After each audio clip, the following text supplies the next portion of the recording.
در اینجا یک پیشبینی تحلیلی برای قیمت بیت کوین ارائه می‌دهم. با تاکید بر اینکه هیچ تضمینی وجود ندارد و سرمایه گذاری در رمزارزها همیشه ریسک پذیر است. چشمانداز مثبت.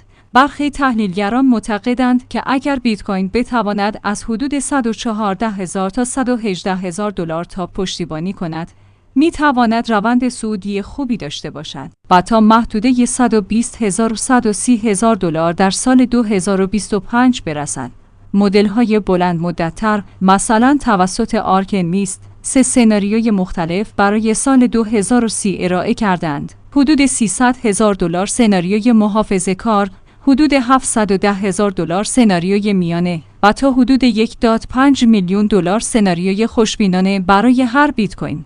برخی تحلیل‌ها معتقدند که احتمال دارد بیت کوین وارد فاز ابرچرخه شده باشد و مسیر دستیابی به قیمت‌های بسیار بالا را طی کند، مثلا هدف حدود 360,000 دلار برای زمانی در آینده.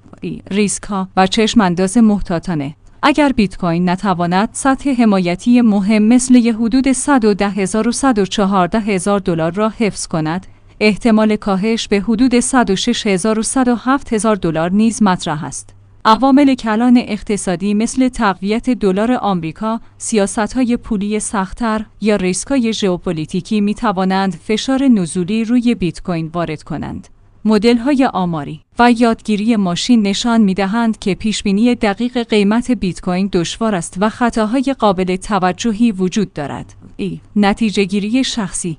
با توجه به تحلیل‌های بالا، می‌توانم این بازه‌ها را به عنوان پیشبینی محتمل ذکر کنم. کوتاه مدت تا پایان 2025 اگر شرایط مساعد باشد، احتمال دارد بیت کوین تا حدود 120 تا 130,000 دلار برسد. در حالتی که فشارها بیشتر باشد، ممکن است در بازه 106 تا 114,000 دلار باقی بماند.